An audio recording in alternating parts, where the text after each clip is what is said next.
विद्यार्थी मित्र, आपण अभ्यासत आहोत सजीवातील जीवन प्रक्रिया भाग 2 आणि या पाठामध्ये आतापर्यंत आपण जीवन प्रक्रिया आणि आपलं जिवंत असणं यांचा परस्पर समन्वय कसा असतो किंवा यांचा परस्पर सहसंबंध कसा असतो याबद्दल जाणून घेतलं आणि हे जिवंत राहण्यासाठी आवश्यक असणाऱ्या जीवन प्रक्रिया कोणत्या आणि आपली जाती प्रजाती सातत्य किंवा आपली वंश संतती टिकवण्यासाठी आवश्यक असणारी जीवन प्रक्रिया कोणती याबद्दलही आपण जाणून घेतलं आणि मग या आपल्या प्रजातीच्या अस्तित्वासाठी आवश्यक असणारी जीवन प्रक्रिया म्हणजे प्रजनन रिप्रोडक्शन आणि हे दोन प्रकारचं असतं, एक अलैंगिक आणि दुसरं लैंगिक, asexual reproduction and sexual reproduction. वनस्पतीमध्ये अलैंगिक प्रजनन कसं होतं, वनस्पतीमध्ये लैंगिक प्रजनन कसं होतं, एक पेशीय सजीवांमध्ये असणाऱ्या अलैंगिक प्रजननाच्या पद्धती अभ्यासल्या आपण, अमिबा, पॅरामेशियम, ईस्ट यासारख्या सजीवांमधल्या. त्याचबरोबर बहुपेशीय सजीवांमध्ये कशा पद्धतीने अलैंगिक प्रजनन होतं हे देखील जाणून घेतलं. मानवामधलं लैंगिक प्रजनन आपण अभ्यासलं. मानवामध्ये पुरुषाची प्रजनन संस्था कशी असते, स्त्रीची प्रजनन संस्था कशी असते.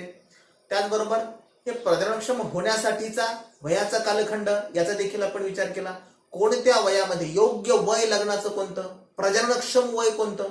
जरी आपल्यामध्ये प्रजनन क्षमता आली आहे असं वाटत असलं तरी देखील त्या वयामध्ये जर प्रजनन केलं तर निर्माण होणाऱ्या अडचणी कोणत्या आणि मग त्या अडचणी निर्माण होऊ नयेत म्हणून आपण काय काळजी घेतली पाहिजे, या सगळ्या बाबींचा आपण आतापर्यंत आढावा घेतला. आणि हे प्रजननक्षम होण्यासाठी आवश्यक असणारा कालावधी आणि आपली जीवनशैली, योग्य जीवनशैली ठेवल्यानंतर आपल्याला अनेक अडचणींवर मात करता येते. मग यासाठी करत असते योग्य आणि संतुलित आहाराची, पुरेशा विश्रामाची किंवा व्यायामाची, विश्रांतीची आणि जीवनदायी किंवा आरोग्यदायी सवयी जोपासल्यानंतर आपल्याला आपल्या आयुष्यामध्ये कमीत कमी अडचणींना सामोरं जावं लागतं. हे सगळं केल्यानंतर आपल्याला अजिबात अडचणी येणार नाहीत असं आहे का? नाही. परंतु हे सगळं न केल्यामुळे निर्माण होणाऱ्या अडचणींपेक्षा निश्चित आपल्याला कमी अडचणी येतील हे कायम आपण लक्षात ठेवलं पाहिजे. मग आपण मेन्स्ट्रुअल सायकल आणि मानवामध्ये लैंगिक प्रजनन किंवा अपत्य निर्मिती यांचा संबंध कसा आहे हे सगळं होत असताना आपण काय काळजी घेतली पाहिजे, कोणत्या गोष्टी लपवल्या पाहिजेत आणि कोणत्या गोष्टी आपण सांगितल्या पाहिजेत किंवा योग्य माहितीचे स्रोत कोणते याच्यामधला आपण फरक जाणून घेणं गरजेचं आहे आणि ते कशा पद्धतीने केलं पाहिजे किंवा मेन्स्ट्रुअल सायकल चालू असताना आपण काय काळजी घेतली पाहिजे. योग्य सॅनिटरी पॅडचा वापर करणे किंवा सुती कॉटनच्या कपड्यांचा वापर करणे, ते स्वच्छ धुणे, कडक उन्हामध्ये वाळत टाकणे, जंतू संसर्ग होणार नाही यासाठी आपण दक्ष असणे आणि इतरांचे पॅड किंवा इतरांचे कपडे एकाच घरामध्ये असतील तर ते न वापरणे. शिवाय या पॅडची, सॅनिटरी पॅडची विल्हेवाट आणि कपड्यांची विल्हेवाट देखील आपण योग्य पद्धतीने लावली पाहिजे. बऱ्याचदा शौचालयामध्ये ते टाकून दिले जातात किंवा शौचकूपामध्ये टाकले जातात किंवा रस्त्यावर इकडे तिकडे उघडे टाकले जातात. तर यांचं निर्जंतुकीकरण करून याला जमिनीमध्ये गाडून टाकणं यासारख्या यापैकी कुठल्या योग्य पद्धती आहेत आपल्याला करता येण्याजोग्या, या सगळ्या पद्धतींचा जर उपयोग केला तर आपल्याला अनेक समस्या कमी करता येतात आणि अडचणींवर मात करता येते. त्यानंतर आपण प्रजनन आणि आधुनिक तंत्रज्ञान, रिप्रोडक्शन अँड मॉडर्न टेक्नॉलॉजी याबद्दल अभ्यासलं. मग कोणकोणत्या कारणास्तव आपण प्रजनन अक्षम असतो. जन्मजात काही कारण असतील किंवा आपल्या शरीरांतर्गत बिघाडामुळे जीवन प्रक्रियेमध्ये निर्माण झालेल्या अडथळ्यांमुळे उद्भवलेली काही कारण असतील किंवा आपल्या चुकीच्या जीवनशैलीमुळे आपण ओढवून घेतलेली काही कारण असतील. या सगळ्या कारणांचा परिणाम म्हणून आपल्या प्रजननामध्ये काही अडथळे निर्माण होतात आणि मग या अडथळ्यांवर मात करण्यासाठी आपल्याला मॉडर्न टेक्नॉलॉजीचा म्हणजेच आधुनिक तंत्रज्ञानाचा, वैद्यकशास्त्राने जे आधुनिक तंत्रज्ञान विकसित केले आहेत त्या तंत्रज्ञानाचा उपयोग करून आपल्याला या अडचणींवर मात करता येते किंवा आपल्याला हरवलेला आनंद पुन्हा मिळवता येतो. त्यामध्ये आपण सुरुवातीला अभ्यासलं IVM म्हणजे इन व्हिट्रो फर्टिलायझेशन, म्हणजे त्याला मराठीमध्ये काच नलिकेतील फलन म्हणतात. मग का करतात काच नलिकेतील फलन याबद्दल आपण अभ्यासलं. त्यानंतर दुसरी आपण मॉडर्न टेक्नॉलॉजी किंवा दुसरा महत्वाचा मुद्दा अभ्यासला सरोगसी म्हणजेच भाडोत्री मातृत्व. जर गर्भाशयाचं रोपण करण्यामध्ये अडचणी येत असतील स्त्रियांमध्ये, एखाद्या स्त्रीमध्ये, तर दुसऱ्या स्त्रीच्या गर्भाशयामध्ये रोपण केलं जातं. परंतु तत्पूर्वी इन व्हिट्रो फर्टिलायझेशन प्रक्रियेनं काच नलिकेमध्ये फलनाची प्रक्रिया केली जाते आणि नंतर दुसऱ्या स्त्रीच्या शरीरामध्ये त्याचं रोपण केलं जातं.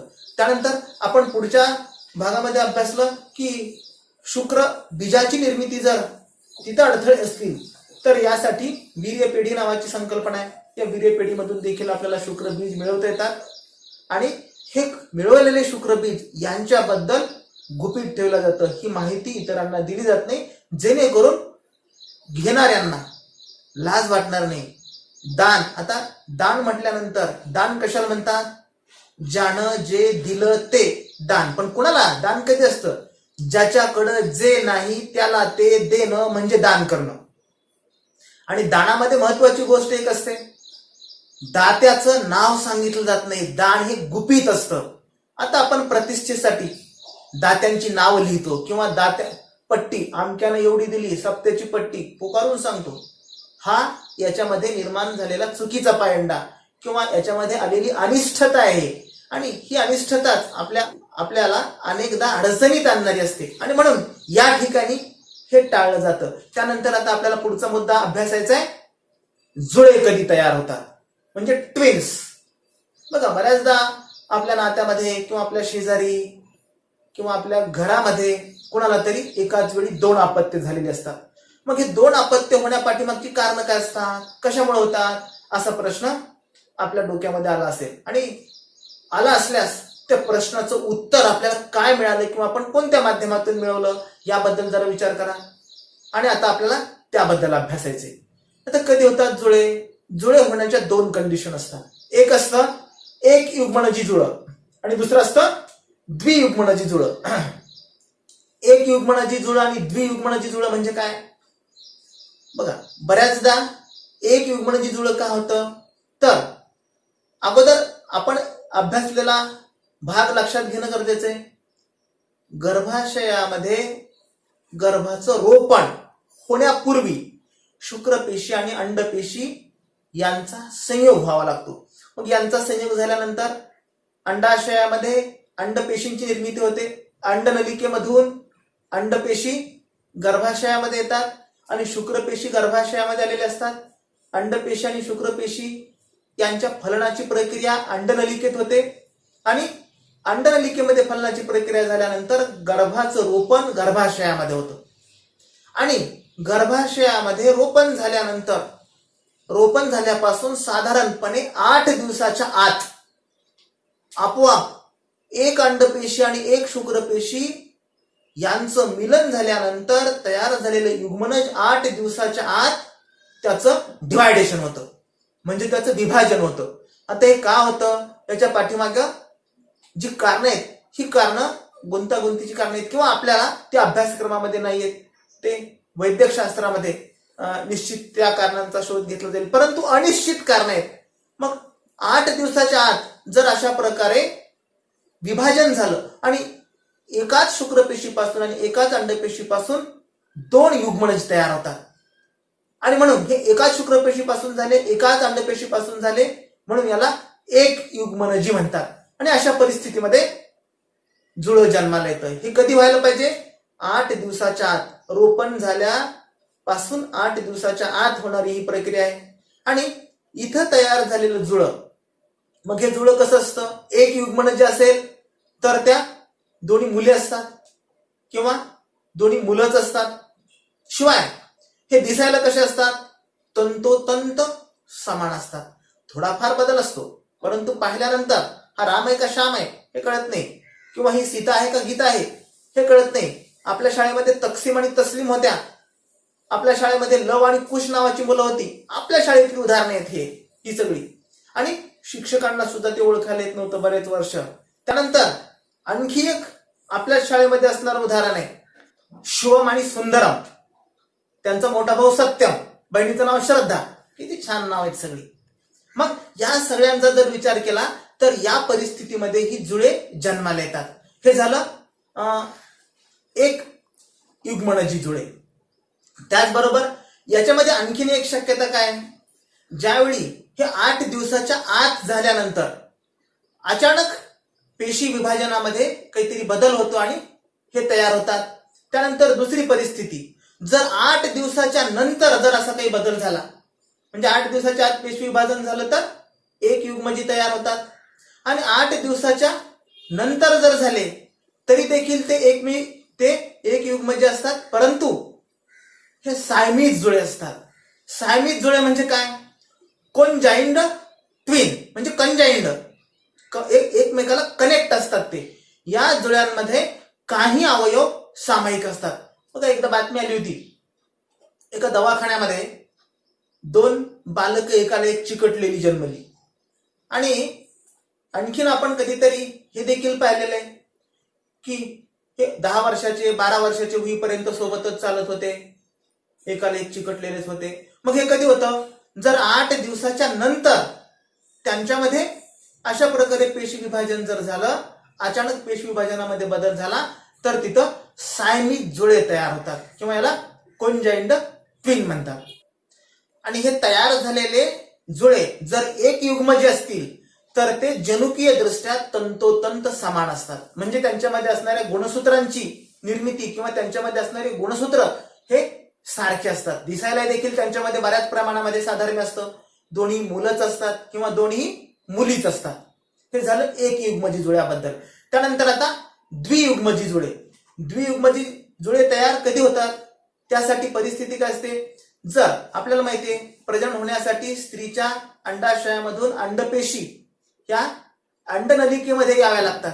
आणि मग या अंडनलिकेमध्ये अंडपेशी आल्यानंतर जर एक अंडपेशी यावी लागते आणि एक अंडपेशी आणि एक शुक्रपेशी यांचं विभाजन होतं. परंतु अपवादात्मक परिस्थितीमध्ये अंडपेशी अधिक ऍक्टिव्ह असतील तर, आता ते कधी होतात, कोणती कारणे त्याच्याबद्दल आपल्याला काही माहिती नाही, परंतु एकाच वेळी 2 अंडपेशी येतात. आणि एकाच वेळी 2 अंडपेशी आल्यानंतर 2 शुक्रपेशींसोबत त्यांचा संयोग होतो.